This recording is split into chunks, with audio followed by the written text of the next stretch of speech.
Good morning ছেলেমেয়েরা। আসলে ঠিক যে মুহূর্তে আমি শুরু করব ক্লাসটা সেই মুহূর্তে ইলেকট্রিসিটি চলে যায়। তারপরে আবার আমার ডাটা কেনা ছিল না, কিনে তোমাদের কাছে আসলাম, কিন্তু এসে দেখি যে কেউ নাই। তো তোমরা থাকলে আসো, আমি ক্লাসটা নিই, শুরু করব।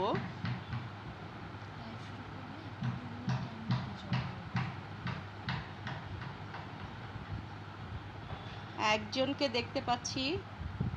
Good morning. আমার একটু কারিগরি ত্রুটি ছিল, সেজন্য 10 মিনিট লেট হয়ে গেল। ঠিক যে মুহূর্তে ক্লাসটা নেব ওই মুহূর্তে আমাদের ইলেকট্রিসিটি চলে গেল। এরপরে আবার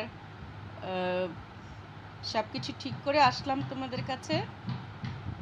হ্যাঁ ফাহমিদা, ওয়ালাইকুম আসসালাম। কথা ক্লিয়ার কিনা শুধু এটুকু আমাকে জানাও। তোমরা এক দুইজন যাই থাকো, ক্লাসটা আমরা নিতে, অ্যাজ এ শিক্ষক আমাকে নিতে হবে, অ্যাজ এ টিচার আমি ক্লাসটা নিব এবং তোমরা পরে দেখে নিও। তোমরা কথা শুনতে পাচ্ছ? কথা কি শোনা যাচ্ছে? তোমরা দেখো, আমি লিখে রেখেছি colour blindness, haemophilia and muscular dystrophy. আজকে আমরা এই কয়টা টপিকসের উপরে পড়াশোনা করব এবং আমরা দেখব বিষয়গুলো আসলে কি। তোমরা কি আমাকে ক্লিয়ার শুনতে পাচ্ছ? একটু কমেন্টসে লিখো দেখা যাচ্ছে কিনা এবং ক্লিয়ার শোনা যাচ্ছে কিনা।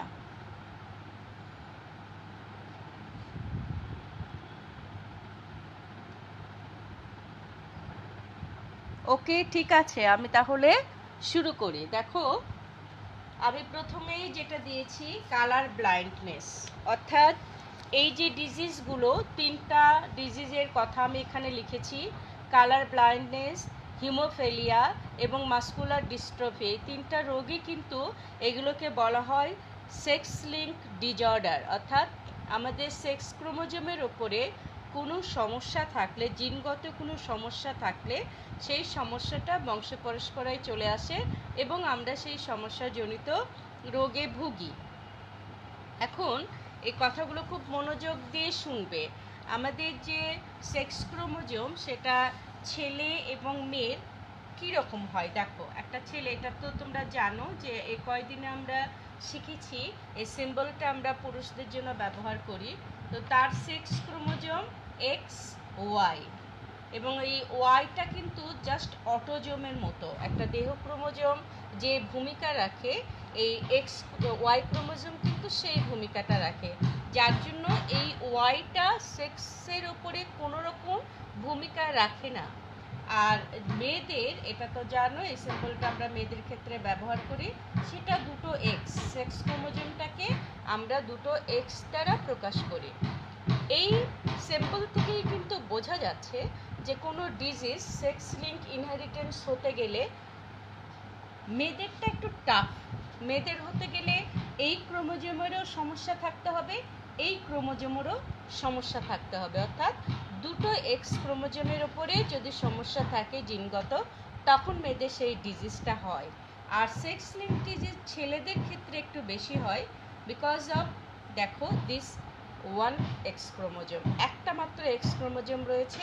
সেই একটা এক্স ক্রোমোজোমের যদি কোনো ত্রুটি থাকে তবেই তার সেই ডিজিজ প্রকাশ পায়। এখন প্রথম কথাই কিন্তু এইটুকু যে সেক্স লিঙ্ক ইনহেরিটেন্স ডিজিজগুলো তোমার পুরুষদের ক্ষেত্রে বেশি হয়, মেয়েদের ক্ষেত্রে কম হয়। সেটা কেন হয় সেটাও আমরা দেখে নিলাম, যে মেয়েদের দুটো এক্স ক্রোমোজোম থাকে, দুটোই সেক্স ক্রোমোজোমের ওপর ভূমিকা রাখে, আর ছেলেদের একটা এক্স ক্রোমোজোম সেক্স ক্রোমোজোমের ওপরে ভূমিকা রাখে, যার জন্য আমরা সন্তান ধারণের ক্ষেত্রেও কিন্তু ছেলে বা মেয়ে যেটাই হোক, পুরুষের ক্রোমোজোমের ওপরে নির্ভর করে।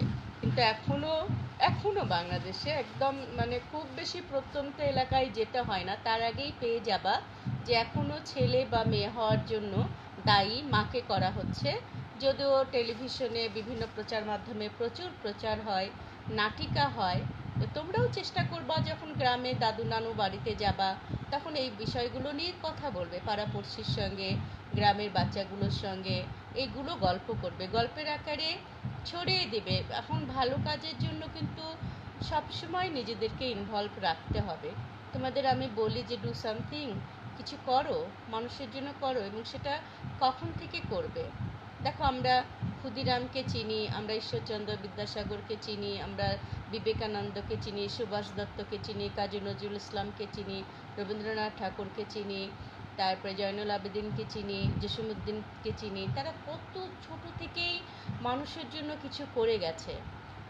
মানুষের যে বদলায় দেয়া, ঈশ্বরচন্দ্র বিদ্যাসাগর কি বলেছেন, যে পুরো ব্রাহ্মণ সমাজের মাথার উপর পা রেখে আমি বলছি বিধবা বিবাহ আইন আসবেই। এ কত বড় একটা কথা, সমাজকে বদলে দেওয়ার মতো কথা। সেই কথাগুলো বলার মানুষের বড্ড অভাব। এখন মানুষ করছে কি করছে, মানুষের জীবন নিয়ে ছিনিমিনি খেলছে। সেই কাজগুলো, সেই পরিবর্তনগুলো ঘটছে, সমাজের ভালো থেকে মন্দের দিকে পরিবর্তন যাচ্ছে। সেগুলোকে আবার রিভার্স করতে হবে, ফিরিয়ে আনতে হবে আমাদের ভালোগুলো। সেই ফিরিয়ে আনার দায়িত্ব কিন্তু তোমাদের। তোমরা এই দায়িত্ব কাঁধে তুলে নাও। আমরা সমাজটাকে বদলে দিতে চাই, কারণ যারা খারাপ করে তারা সংখ্যায় বেশি হয় না, কিন্তু খারাপটা এত বেশি করে যে ইফেক্টটা অনেক বেশি পড়ে যায়। তো আমরা ভালো কাজ করব, হ্যাঁ, এটা মনে রাখবে।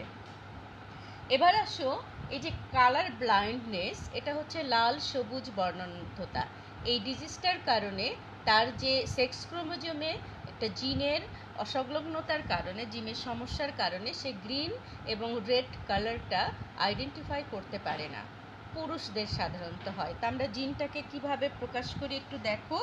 এখন স্বাভাবিক দৃষ্টি সম্পন্ন পুরুষ, তোমরা নিশ্চয়ই দেখতে পাচ্ছ, এটা স্বাভাবিক দৃষ্টি সম্পন্ন। এর জন্য দায়ী জিনটা আমরা এরকম লিখব এক্স। আমরা তোমরা বইয়ে এইভাবে লিখেছে, এরকম করে সিটা লিখেছে। আমি তা না লিখে সিটাকে একটু মাথার উপর আটকিয়ে দিই, হ্যাঁ, তোমরা পরে বইয়ের মতো করে লিখো। দেখো, তাহলে এক্সটা আমার বারবার আলাদা করতে হবে না। এখানে এই সি জিনের কারণে ওরা কালার ব্লাইন্ড হয়। আর স্বাভাবিকের জন্য আমি প্লাস দিয়ে বুঝিয়ে দিই, হ্যাঁ, এই প্লাস। যদি প্লাস দিলাম তাহলে সে স্বাভাবিক দৃষ্টি সম্পন্ন পুরুষ। আর বইয়ে আছে স্বাভাবিক দৃষ্টি সম্পন্ন পুরুষ, এটা ক্যাপিটাল সি দিয়ে বুঝাইছে, হ্যাঁ, যে ক্যাপিটাল সি দিয়ে বুঝায় দিছে যে এটা স্বাভাবিক দৃষ্টি সম্পন্ন। আর এটাকেই যদি স্মল সি হয় তাহলে এটা বর্ণান্ধ। এখন স্মল সি আর হচ্ছে ক্যাপিটাল সি আমি হাতের লিখায় ছোট আর বড় করে লিখতে গেলে এটা তোমাদের প্রবলেম হবে, বুঝতে প্রবলেম হবে যে এটাও কিন্তু বড় ক্যাপিটাল সি বোঝা যায়, এটাও ক্যাপিটাল সি বোঝা যায়। এই জন্য আমি ক্যাপিটাল সি আর স্মল সি দিয়ে না বুঝিয়ে তোমাদেরকে প্লাস, অর্থাৎ যেটা স্বাভাবিক দৃষ্টি সম্পূর্ণ ক্যাপিটাল সি এর ক্ষেত্রে আমি প্লাস দিচ্ছি। এই প্লাস মানে ক্যাপিটাল সি, এটা বুঝে নিও। আর স্মল সি এর ক্ষেত্রে আমি সিটা লাগাই দিব। এটা হচ্ছে স্বাভাবিক দৃষ্টি সম্পন্ন পুরুষ। আর এটাই যদি কালার ব্লাইন্ড হয় তাহলে এখানে একটা সি লাগাই দিচ্ছি, হ্যাঁ। এই জিনটার কারণে এটা কালার ব্লাইন্ড, এই জিনটার কারণে এটা কালার ব্লাইন্ড। আর আমি যখন প্লাস দিয়ে বুঝিয়ে দিচ্ছি এটা স্বাভাবিক দৃষ্টি সম্পন্ন। আর এরা কালার ব্লাইন্ড অর্থাৎ বর্ণান্ধতা, এটার জন্য সে গ্রিন এবং রেড কালার আইডেন্টিফাই করতে পারবে না। এখন এটার তো কোনো ভূমিকাই নেই, এটা অটোজম যেহেতু, তার মানে পুরুষদের এই একটা জিনের উপর থাকলেই সে কিন্তু বর্ণান্ধ হবে। এটা হচ্ছে পুরুষের ক্ষেত্রে, তাই না? কালার ব্লাইন্ডকে আমরা সিবি লিখি, সিবিতে কালার ব্লাইন্ড বুঝিয়ে নিব, আর সিএনতে কালার নর্মাল বুঝিয়ে নিব, হ্যাঁ, যে কালার ব্লাইন্ড এবং সিএন হচ্ছে কালার নর্মাল, অর্থাৎ নর্মাল ভাবে সে দেখতে পাবে। মেয়েদের ক্ষেত্রে দেখো, মেয়েদের ক্ষেত্রে দুটো এক্স, ক্রোমোজোমটা হচ্ছে দুটো এক্স, তাহলে দুটোতে যদি প্লাস থাকে তাহলে সে স্বাভাবিক দৃষ্টি সম্পন্ন, তাই না? স্বাভাবিক দৃষ্টি সম্পন্ন অর্থাৎ এনসি লিখি, এনসি যে স্বাভাবিক দৃষ্টি সম্পন্ন নর্মাল কালার। আর হচ্ছে বিসি হচ্ছে ব্লাইন্ড কালার, হ্যাঁ, মানে কালারে ব্লাইন্ডনেস থাকবে। আর এটা যদি এরকম হয় এক্স প্লাস এক্স সি, এটাও হতে পারে। কখনো কখনো জিনটা কিন্তু এটা চলে আসবে এক্স প্লাস এক্স সি, তাহলে কিন্তু সে বাহক, সে ক্যারিয়ার হবে, কালার ব্লাইন্ড হবে না ঠিকই, কিন্তু সে বাহক হবে, যে তার জিনটা বাহক কোনো না কোনো প্রজন্মে, অর্থাৎ তার ছেলে সন্তানে সে কিন্তু ছেলে সন্তানটা তার কিন্তু কালার ব্লাইন্ড হওয়ার সম্ভাবনা থাকবে। এবং সবসময় মনে রাখবা যে সেক্স লিঙ্ক ডিজিজগুলো মায়ের যদি থাকে তবে তার ছেলের হওয়ার সম্ভাবনা থাকে, বিকজ অফ ছেলে একটা মাত্র এক্স ক্রোমোজোম বহন করে। সেই একটা মাত্র এক্স ক্রোমোজোম বহনের কারণে ছেলে সেই ডিজিজগুলো হওয়ার খুব বেশি সম্ভাবনা তোমরা নিশ্চয়ই দেখতে পাচ্ছ। এবার যদি কালার ব্লাইন্ড যদি মেয়ে হয়, সেই মেয়েকে কি হতে হবে? মেয়েকে দেখো XC XC, অর্থাৎ দুটো সেক্স ক্রোমোজোমের ওপরেই তার কালার ব্লাইন্ডনেসের ক্রোমোজোম জিনটাকে থাকতে হবে, কালার ব্লাইন্ডনেসের জিনটাকে থাকতে হবে। এই কারণে তখন সে সবুজ এবং লাল পার্থক্য বুঝতে পারবে না। তাহলে এখন এটার কোশ্চেন কীরকম হতে পারে, কিভাবে আসতে পারে? কালার ব্লাইন্ডনেস নিয়ে কিন্তু দারুণ কোশ্চেন করা যায়, দারুণ কোশ্চেন, এবং প্রত্যেকটাই তোমরা খাতায় কিন্তু করে রেখে দিতে হবে, প্র্যাকটিস করতে হবে, প্রচুর প্র্যাকটিস করতে হবে। তোমাদেরকে নানাভাবে প্রশ্ন দিল। এখন আমার সঙ্গে সঙ্গে আমরা এটা দুটো উদাহরণ করি, হ্যাঁ, আমরা দুটো উদাহরণে কাজ করি, করে তারপরে, কারণ এখানে আমরা 4-5টা উদাহরণ দিতে পারি, 4-5টা সৃজনশীল কোশ্চেন দেওয়া যায়, আরও বেশি দেওয়া যায়। তোমরা দেখো যে অনেক সময় এভাবে দেয় যে তুমি গেলা, যে একটা বন্ধুর বাসায় গেলে, যে দেখলে যে তার বোনটা খেলছে, অনেকগুলো কালারের বল নিয়ে খেলছে, বাট সে একটা বলই বারবার চুজ করছে, একটা কালারের বল, তার মানে তার কালার ব্লাইন্ডনেস আছে। বা তুমি মানচিত্রের দিকে তাকিয়ে আছো, লাল সবুজ পতাকার দিকে তাকিয়ে আছো, কিন্তু কোনো কালার বুঝতে পারছো না। এগুলো উদ্দীপক দিয়েও দিতে পারে, আবার কিন্তু এটা দিয়েও দিতে পারে যে তুমি একজন বর্ণাঢ্য পুরুষের সঙ্গে স্বাভাবিক মেয়ের বিয়ে হলো, তার সন্তানরা F2-তে কি হবে, F2-তে যে সন্তানরা কি হবে, মানে F2 বংশধরে কীরকম পাবা তোমরা, যে ছেলে মেয়েগুলো হবে তাদের দৃষ্টিটা কালার নিয়ে, যে তাদের দৃষ্টিটা কেমন হবে, তারা কি কালার ব্লাইন্ড হবে নাকি তারা স্বাভাবিক দৃষ্টি সম্পন্ন হবে। যদি একজন স্বাভাবিক পুরুষের সঙ্গে তুমি কালার ব্লাইন্ড মেয়ের বিয়ে দাও, তাহলে কি হবে? এ ধরনের কোশ্চেন কিন্তু হতে পারে। তখন আমাদের স্বাভাবিক দৃষ্টি সম্পন্ন পুরুষটা আমরা কি নিয়েছিলাম? স্বাভাবিক হচ্ছে আমরা লিখেছিলাম NC, এই NC পুরুষটা আমরা নিয়েছিলাম কি NC+Y, তাই না? স্বাভাবিক দৃষ্টি সম্পন্ন পুরুষ এটা হলো। এর সঙ্গে আমরা বললাম কালার ব্লাইন্ড মহিলার বিয়ে হলো, কালার ব্লাইন্ড মহিলা। তাহলে কালার ব্লাইন্ড আমরা দেখেছিলাম BC হচ্ছে ব্লাইন্ডনেস অফ কালার ব্লাইন্ড, বা কালার ব্লাইন্ড তুমি এক্ষেত্রে CB দিতে পারো, CB অর্থাৎ কালার ব্লাইন্ড। এই কালার ব্লাইন্ড মহিলাটা ছিল কেমন? XC, সেক্ষেত্রে কিন্তু আমার কোনো সুযোগ নেই যে একটাতে আমি লিখবো, কারণ কালার ব্লাইন্ড হতে গেলে তাকে পজিটিভলি দুটো সেক্স ক্রোমোজোমের ওপরেই সেই জিনটা থাকতে হবে। এবার গ্যামেট দেখো, গ্যামেট আমরা তৈরি অনেকবার করেছি, X+Y, এখানে গ্যামেট হবে XC। তাহলে F1-এই আমরা পাবো। F1-এ কেমন হবে এটা বলবে, তোমার বংশধরগুলো কেমন হবে। এখন F1 জনু এই গ্যামেটটা যদি এই গ্যামেটের সঙ্গে যায়, দেখো X+XC, তাহলে এরা কি হবে? ক্যারিয়ার কালার ব্লাইন্ড CB, এরা বাট স্বাভাবিক দৃষ্টি, নর্মাল কালার দেখতে পাবে, এরা স্বাভাবিক দেখতে পাবে, কিন্তু ওদের মধ্যে একটা ক্যারিয়ার জিন থাকবে, একটা বাহক জিন থাকবে। পরবর্তী বংশধরের যে এদের কোনো না কোনো প্রবলেম হতে পারে, সেটা আমি তোমাদেরকে এখনই দেখিয়ে দেবো যে এরা হচ্ছে বাহক স্বাভাবিক মেয়ে। এটা যদি এটার সঙ্গে যায় তাহলেও কিন্তু দেখো বাহক স্বাভাবিক মেয়ে। এটা যদি এটার সঙ্গে যায়, দেখো কালার ব্লাইন্ড ছেলে। এটা যদি এটার সঙ্গে যায়, কালার ব্লাইন্ড ছেলে। অর্থাৎ মা যদি পুরোপুরি কালার ব্লাইন্ড হয়, বাহক নয়, কিন্তু কালার ব্লাইন্ড মা পজিটিভলি ছেলেরা হবে, যার জন্য বলা হয় ডায়াবেটিক্স কিন্তু কিছুটা এই টাইপের রোগ।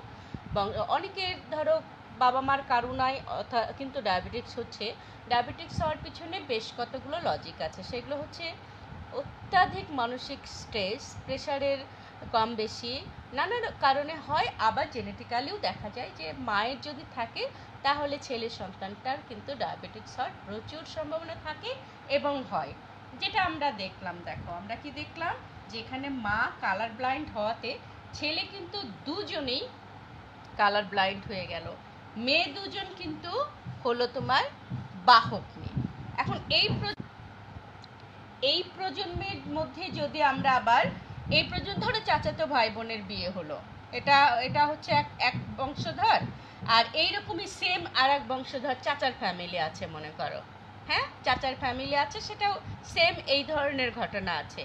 এখন এই ধরনের একটা মেয়ের সঙ্গে এই ধরনের একটা ছেলের বিয়ে দিলে কি হবে? কোশ্চেনও কিন্তু তা করতে পারে যে বাহক একটা মেয়ের সঙ্গে, কালার ব্লাইন্ডের বাহক মেয়ের সঙ্গে কালার ব্লাইন্ড যদি ছেলে বিয়ে দাও তাহলে কি হবে? আচ্ছা ঠিক আছে, F2 না যেও সেটা আমরা করতে পারি, যে এখান থেকে F2 গেলাম না। প্রশ্ন থাকলো যে একজন কালার ব্লাইন্ড ছেলের সঙ্গে, নিলাম কালার ব্লাইন্ড ছেলে, তার সঙ্গে বিয়ে হলো একজন বাহক কন্যা। বাহক কন্যা আমি জানি x প্লাস xc, অর্থাৎ একটাতে প্লাস থাকতে হবে, একটাতে x এর ওপরে সেই কালার ব্লাইন্ডের জিনটা থাকতে হবে। এদের মধ্যে ক্রস করলে তাহলে সন্তান কেমন হবে? ঠিক আছে, আমরা দেখি যে এদের গ্যামেটটা কেমন হবে। xc y x plus xc।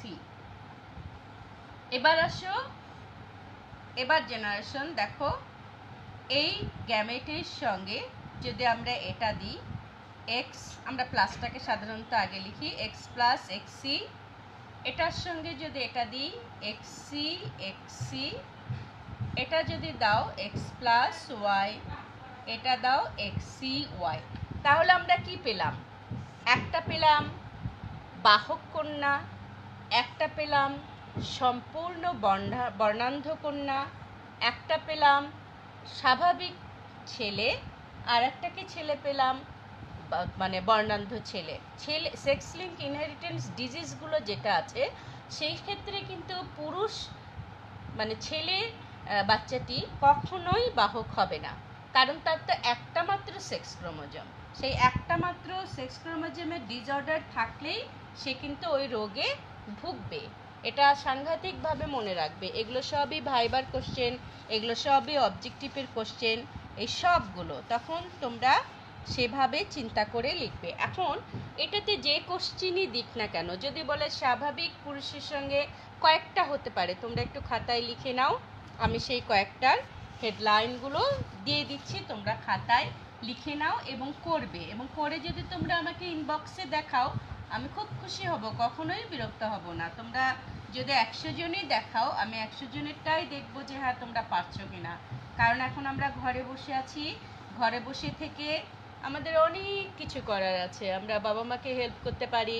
আমরা এই সময়টা কিন্তু একটা বিরাট একটা সময় ছিল, আমরা যারা কোরআন তেলাওয়াত পারি তারা কোরআন তেলাওয়াত করব রেগুলার, যারা পারি না, আমরা যারা পারি না তারা আমরা সেটা কোরআন কিন্তু শিখে নিতে পারি, যে যার ধর্ম যেটা সেই ধর্মের বইটা কিন্তু আমরা পড়তে পারি। সকল ধর্মেই খুব ভালো ভালো কিছু ভালো কথা আছে, সেগুলো কিন্তু পড়তে পারি। আমরা এই মাসটাতে যারা কোরআন শিক্ষা মানে পারি না তারা কিন্তু বাবা মার কাছে শিখতে পারি, ভালো গল্প পড়তে পারি, পড়াশোনাগুলো পড়ে প্র্যাকটিস করে একেবারে প্র্যাকটিক্যাল খাতা, প্রত্যেকটা প্র্যাকটিক্যাল খাতা তৈরি করে ফেলতে পারি। তারপরে আমরা যে চিত্রগুলো আছে, ফিগারগুলো আছে, সেগুলো প্র্যাকটিস করে করে শিখে রাখতে পারি।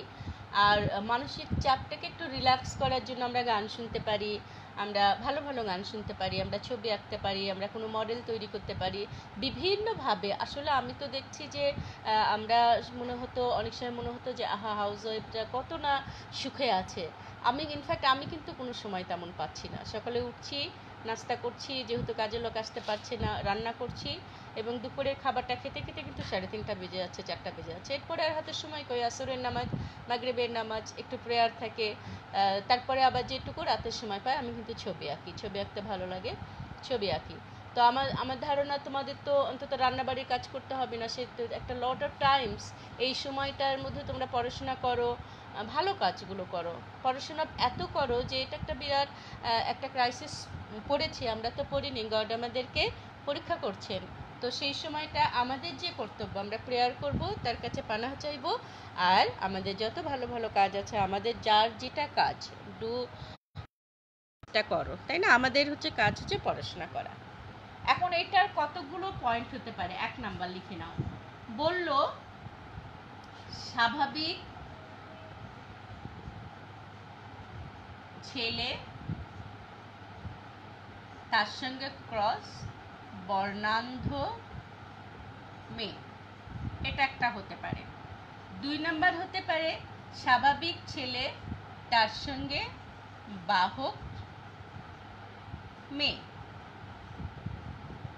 3 নাম্বার হতে পারে বর্ণান্ধ ছেলে,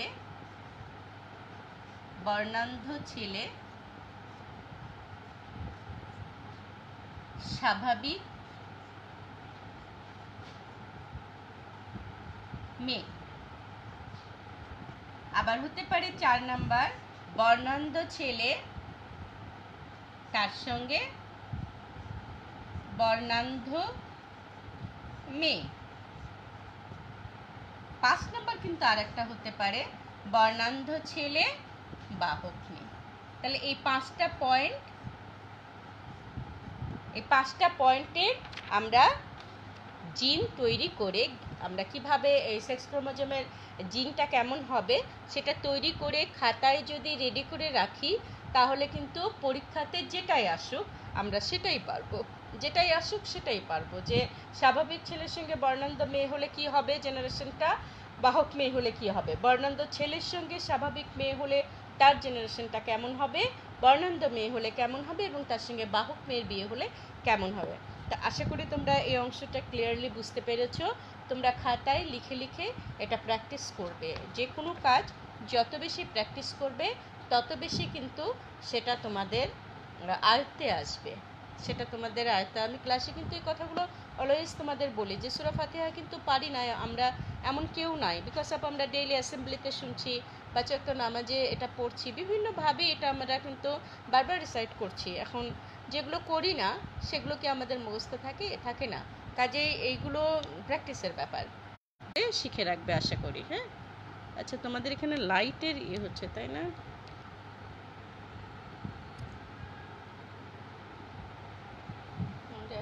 এই একটু সাম্মা এখানে দিলে, হ্যাঁ এখানে দিলে লাইটের এটা হয় না। হ্যাঁ ঠিক আছে, আমরা এখানে দিচ্ছি। ওকে, এবার আমরা তাহলে কি কোথায় যাব দেখো। এই যে সেক্স লিঙ্ক ডিজিজগুলো, এই ডিজিজগুলো যেটাই আছে সেটাই কিন্তু তোমার একই রকম, এক্সাম্পলগুলো একই রকম। কারণ কি, কারণ ওই সেক্স ক্রোমোজোমটা আছে এই দুইটা, ছেলেদের XY, মেয়েদের XX। কাজেই এইখানে যে আমি ডিজিজ কয়টার নাম লিখেছি, হিমোফেলিয়া, তারপরে লিখেছি মাসকুলার ডিস্ট্রফি, সেম আমি একটা একটা করে উদাহরণ তোমাদের এখন বলে দিচ্ছি, এবং তোমরা কিন্তু একইভাবে তৈরি করতে পারবা, যেরকম প্রশ্নই আসুক তৈরি করতে পারবা, কারণ উদাহরণ কিন্তু ওই সেম আমি যেগুলো দিলাম সেভাবেই কোশ্চেন হতে পারে। এখন হিমোফেলিয়ার জন্য, হিমোফেলিয়ার ডিজিজটা কি? হিমোফেলিয়ার ডিজিজটা হচ্ছে যে এই ডিজিজে কোথাও কেটে গেলে রক্ত তঞ্চনজনিত, অর্থাৎ রক্ত জমাট বাঁধতে চায় না, রক্ত জমাট বাঁধার যে অস্বাভাবিকতা থাকে সেটা, এটার জীবনের আশঙ্কা থাকে না, কিন্তু অনেক সময় এটা মারা যেতে পারে। ধরো ব্লিডিং বন্ধ হচ্ছে না, তখন মারা যেতে পারে। এখন এক্স ক্রোমোজোমের ওপর একটা প্রচ্ছন্ন জিন থাকে, এটাকে মিউট্যান্ট জিন, এবং সেক্স লিঙ্ক যে ডিজিজগুলা এই জিনগুলোকে কিন্তু মিউট্যান্ট জিন বলা হয়, অর্থাৎ পরিব্যাপ্তি। মিউট্যান্ট শব্দটার অর্থ পরিব্যাপ্তি, অর্থাৎ এই জিনগুলো কোনো না কোনো কারণে ইন্টারাকশন করে অন্য কোনো জিনের সঙ্গে, একই লোকাসে থেকে এর অ্যালিলি জিনের সঙ্গে কোনো ইন্টারাকশন করে একটু পরিবর্তন ঘটে গেছে, বা রেডিয়েশন পেয়েছে, বা যে হ্যাঁ মেনলি রেডিয়েশনের কারণেও কিন্তু হয়, এত রেডিয়েশন এগুলোর কারণে কোনো কারণে মিউট্যান্ট হয়ে গেছে জিন, অর্থাৎ ওর যে স্বাভাবিক দেখার ক্ষমতা ছিল ওই জিনটার, সেটার মিউট্যান্টের ফলে ও আর দেখা যাচ্ছে কালার ব্লাইন্ড হয়ে গেল। এখন রক্ত জমাট বাঁধার জন্য দায়ী যে জিন, সেই জিন হিমোফিলিয়া থেকে আমরা এইচ শব্দটা উচ্চারণ করি, এইচ লেটারটা নিই, সরি এইচ লেটারটা নিই, আমরা সবসময় ওয়ার্ড থেকে আমরা লেটারটা নিই ওই জিনটাকে বোঝানোর জন্য। তো এই জিনের ওই মিউট্যান্টের কারণে কোনো না কারণে মিউট্যান্ট ঘটেছে, মিউটেশন হয়েছে, হয়ে ওই পরিবর্তনটার কারণে দেখা যায় যে রক্ত তঞ্চন বাঁধে না, রক্ত জমাট বাঁধে না। এখন সেই স্বাভাবিক জিনটাকে আমরা ধরো এক্স ক্রোমোজোমের ওপরে যদি আমরা ক্যাপিটাল এইচ দিই, এটা হচ্ছে স্বাভাবিক, অর্থাৎ এদের রক্ততঞ্চন ভালোভাবে ঘটবে। আর এটার ওপরে যদি আমরা স্মল লেটার দিই, এখানে স্মল দুটো বোঝা যায় জন্য আমি লেটার দিয়ে বুঝিয়ে দিচ্ছি, আর সি এর ক্ষেত্রে আমার একটু লিখতে অসুবিধার জন্য আমি প্লাস এবং সি দিয়ে বুঝিয়েছি। বাট এটা কিন্তু দেখো বাহক কন্যা, অর্থাৎ আমাদের যদি ক্যাপিটাল এইচ আমরা দিই তাহলে সে হিমোফিলিক নয়, তার রক্ত ভালোভাবে জমাট বাঁধবে। আর যদি আমরা স্মল এইচ দিই সে কিন্তু হিমোফিলিক, অর্থাৎ তার ব্লাডটা ক্লট হবে না। মালুর আন্টিকে একটু ফোন দিয়ে বলো যে আন্টি ক্লাস নিচ্ছে, আছে নাম্বার। এই হচ্ছে ঘটনা। আর ছেলেদের ক্ষেত্রে একই, তোমাদেরকে আমি বলেছি যে ছেলেদের ক্ষেত্রে একটা মাত্র সেক্স ক্রোমোজোম, কাজে এটা হচ্ছে ছেলেরা স্বাভাবিক। আর ছেলেদের যদি এটা লিখি তাহলে সেই ছেলেটা হিমোফিলিক ছেলে। এখন এটা যে উদাহরণই আসুক না কেন আমরা পারবো না। আমরা দেখো ওই 5টা হেডলাইনই কিন্তু, প্রথম যে আমি 5টা হেডলাইন দিলাম এটা প্র্যাকটিসের জন্য, যে সমস্যাটা তোমাদেরকে তৈরি করে দিলাম তার প্রবলেমগুলো দিয়েছি, তোমরা সলভ করবে। সেম প্রবলেম সেম হেডলাইনেই কিন্তু এই কোশ্চেনগুলোও আসতে পারে। সেম হেডলাইন, যে তুমি একজন হিমোফিলিক ছেলের সঙ্গে একজন নর্মাল মেয়ের বিয়ে দিলে, তারপরে তুমি একজন হিমোফিলিক ছেলের সঙ্গে বাহক কন্যার বিয়ে হলো, অথবা হিমোফিলিক মেয়ের সঙ্গে একটা হিমোফিলিক ছেলের, বাহক মেয়ের সঙ্গে হিমোফিলিক ছেলে বা নর্মাল ছেলে, তাহলে ওই একই হেডলাইনগুলোই কিন্তু আসছে ঘুরে ফিরে। তা আমরা এখন একটু কাজ করি, যে একটা উদাহরণ দেখি, যে একটা স্বাভাবিক মেয়ে, এখন আমরা সেই স্বাভাবিক মেয়েকে লিখলাম এক্স এইচ, একটা স্বাভাবিক মেয়ে এক্স এইচ, তাই না? এরা হচ্ছে স্বাভাবিক, নর্মাল। নর্মাল কোন ক্ষেত্রে? ব্লাড ক্লটের ক্ষেত্রে, তাই না? নর্মাল যে এদের কোথাও কেটে গেলে ব্লাডটা ক্লট হবে সঠিকভাবে।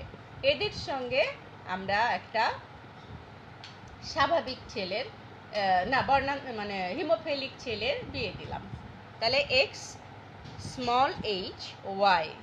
এবার গ্যামেট তৈরি করো। গ্যামেটের ক্ষেত্রে কিন্তু আমরা এক্স এইচ পেলাম, আর এখানে এক্স স্মল এইচ ওয়াই পেলাম। এবার দেখো F1 জেনারেশন কি হবে, এর সঙ্গে এটা নিয়ে আসো, এইটা, তাহলে এটা কি হয়ে গেল দেখো, বর্ণান্ধ মেয়ে থেকে কিন্তু আমরা একটা বাহক মেয়ে পেলাম। ছেলে কেমন পাবো? ছেলে দেখো নর্মাল স্বাভাবিক ছেলে পেলাম।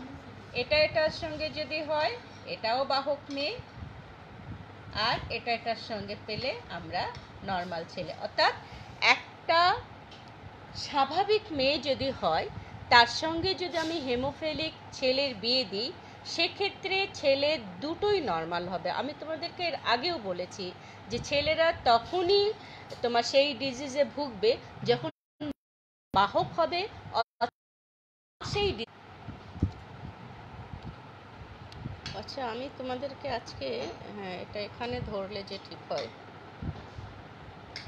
আচ্ছা এই গেল কথা, যে একটা হিমোফিলিক মানে স্বাভাবিক মেয়ের সঙ্গে যদি আমরা হিমোফিলিক ছেলের বিয়ে দিলাম, বাচ্চাগুলো কি পেলাম? ছেলেগুলো স্বাভাবিক পেলাম, মেয়েগুলোকে পেলাম বাহক মেয়ে।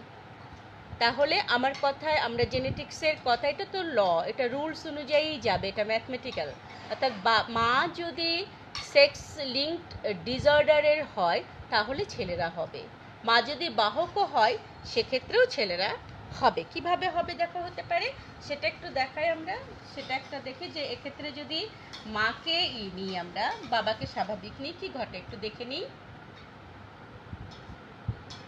এটা বা ওটা যে কোনো একটা নিলেই হলো, সাধারণত আমরা পরেরটাই নিই। ধরো মা বাহক, বাবা স্বাভাবিক।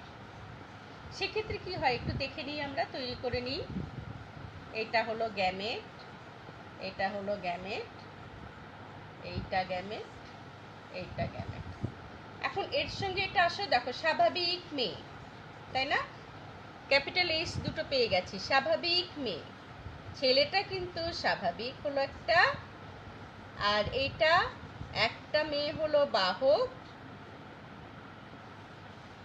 একটা ছেলে কিন্তু সম্পূর্ণ